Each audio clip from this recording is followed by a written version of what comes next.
Hey guys, welcome back.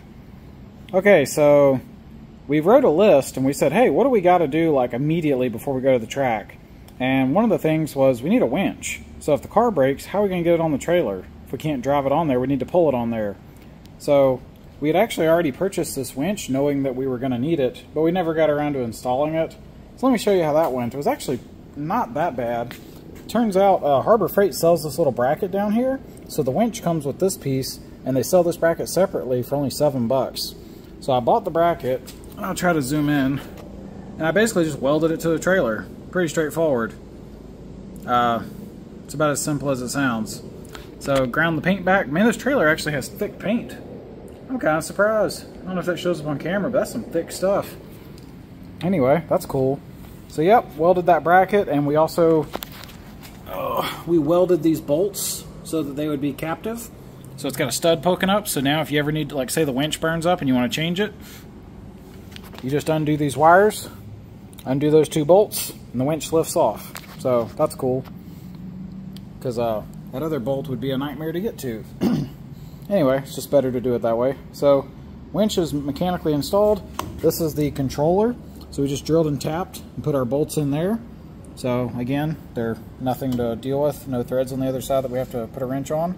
It came with a wireless remote, which is super cool, but it also comes with a wired one that plugs in here. So you have both options. We're going to keep the wired option in my toolbox, and that way in case the battery in this goes bad or something, we got a backup option. Because I could see that happening the day you need it, all of a sudden the battery's dead.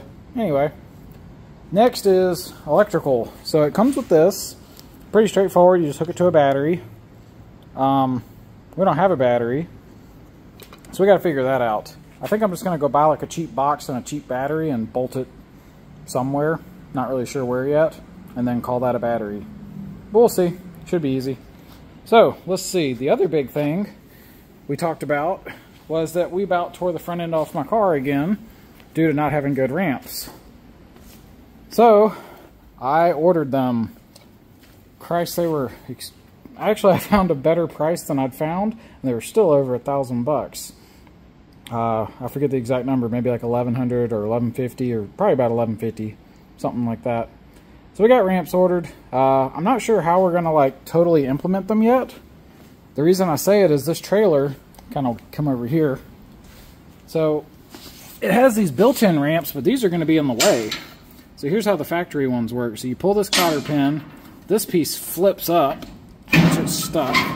It's a little tight. These ramps slide out, and then this falls down like that and lands on the ramp. So this is like its own little mini ramp between the ramp and the trailer. But I want all this crap out of the way, so I think I'm just going to take all this off because I really don't need it, and it's just in the way. It's going to cause issues. I want my ramps to like come right up to this, you know, like a nice flush situation. So I think I'm just going to cut these off. It looks like they're welded on the top. I could hit that with an angle grinder.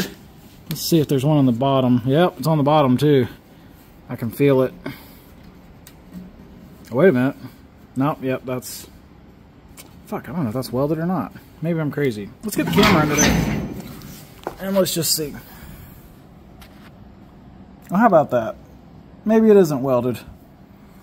Okay, well, that makes it easier to cut off.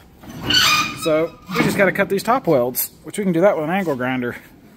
So okay, that's going to be our plan. Those will come off. The ramps, I say the ramps just slide out. You got to like lift the trailer several feet. That'll be, I don't know how we're going to do that. Maybe we'll use the lift or something. I don't know.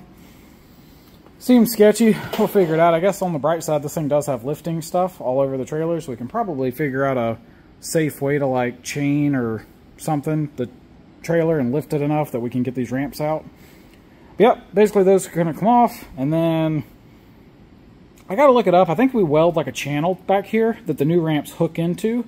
We'll see. I want something that's like safe and effective. Like, I don't want it to ever come out. In fact, I wouldn't be against having some mechanism that when it goes together, there's like safety pins to where the ramps, like, you know, say the car bounces or the trailer moves or whatever, the ramp can't like like fall out and come unhooked. I've seen a lot of ramps that have like a little ledge and they just catch. So, you know, I don't want to like hit the gas and the ramp slide or the trailer move up and down and it come unhooked. We'll figure that out. I don't mind customizing the ramps a little if that's what's needed. The funny thing is, the ramps I ordered, they're 3¼ inches thick. They're aluminum. And get this, they are 14 feet long. I know that's ridiculous. They weigh almost 100 pounds each, so that's kind of sucks.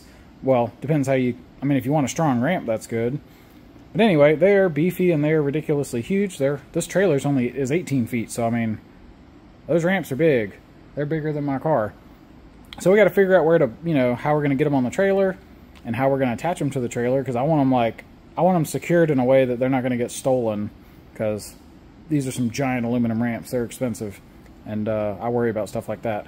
So we got to deal with all that. We will. But yeah, that was 2 of the big ones with the trailer. I think that was the 2 big ones, was that we needed ramps to not damage the car, and we needed a winch in case the car isn't running, we can get it on the trailer. So the winch is in progress and the ramps are ordered. So those are definitely in progress. So check this out. So we have a catch can on the car, and I just drained it. And it looked like a bunch of water came out with a few drops of oil. I don't think this is water. I think this is like E85. I don't know. But yeah, I just drained the catch can, so that little valve, all that came out of there. So I'm going to try something real quick. I want to know what this really is. Alright, so we come outside. I've got this little pan. I just want to see if this stuff's actually flammable or not. If it's fuel or water. I'm going to dump a little bit of that in there. Not too much. Hopefully that shows up. Yeah, just a little bit. Now let's see. Let me get my source away in case that is fuel.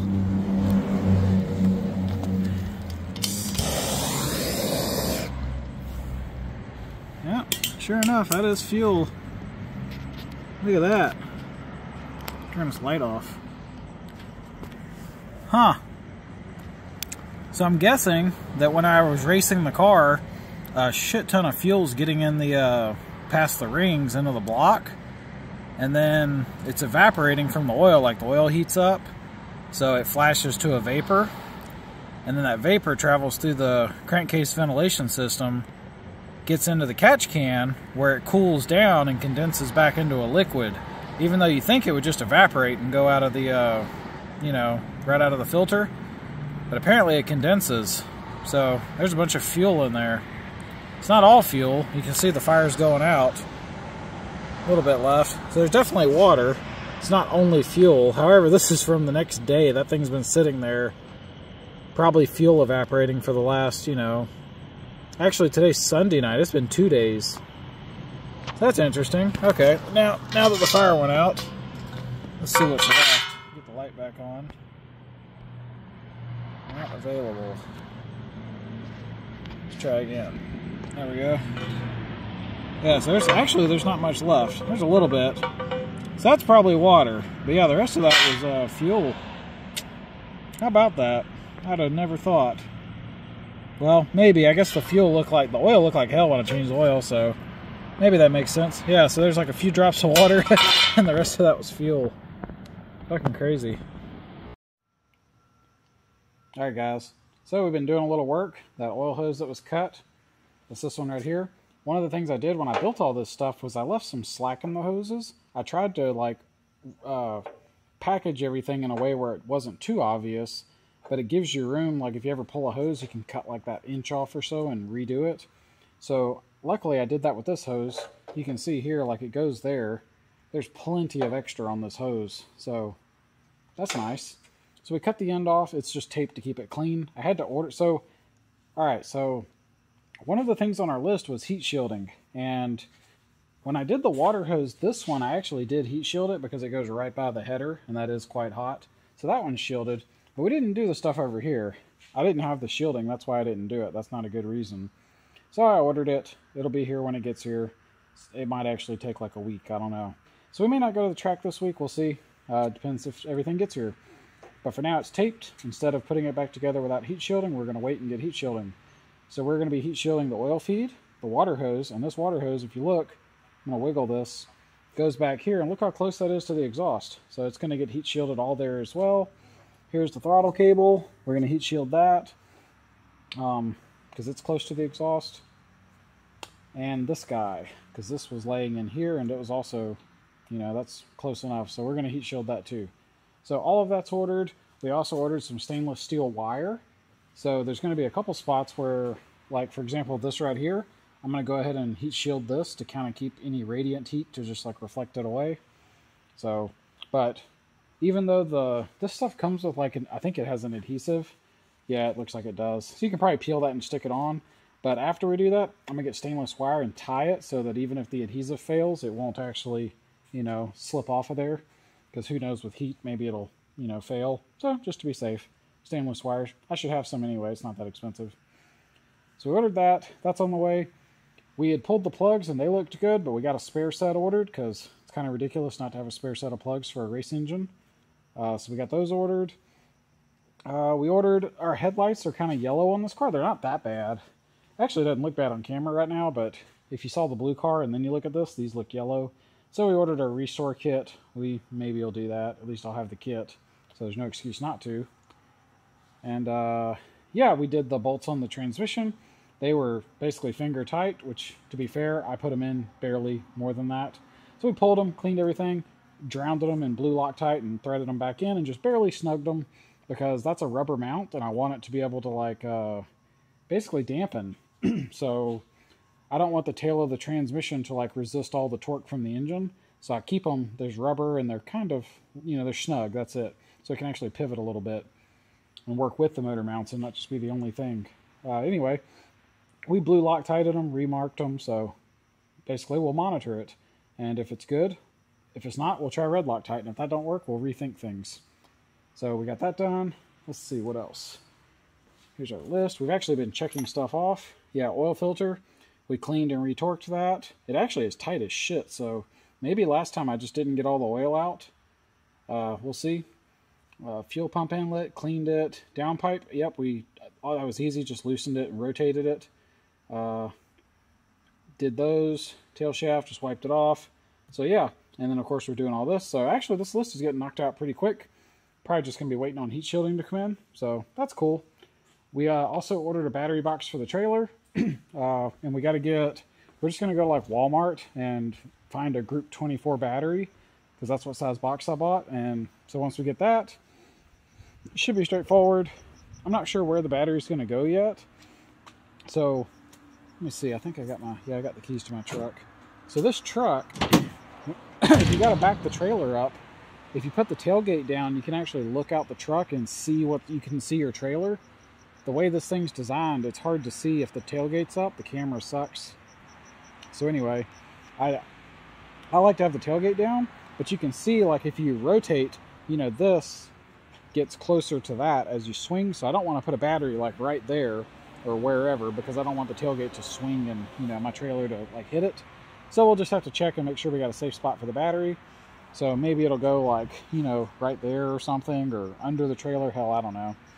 And then we're going to probably put some kind of like quick connect plug to make charging it easy. Something like that. So we'll figure it out.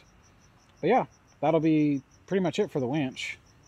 And that's the trailer. The ramps are ordered. I do need to, maybe tomorrow, I'm going to figure out how we're going to attach the new ramps and go ahead and order whatever's necessary for that. So anyway, that's a little update on getting the race car ready. Oh yeah, another thing we got to do. Haven't done this yet, probably for tomorrow.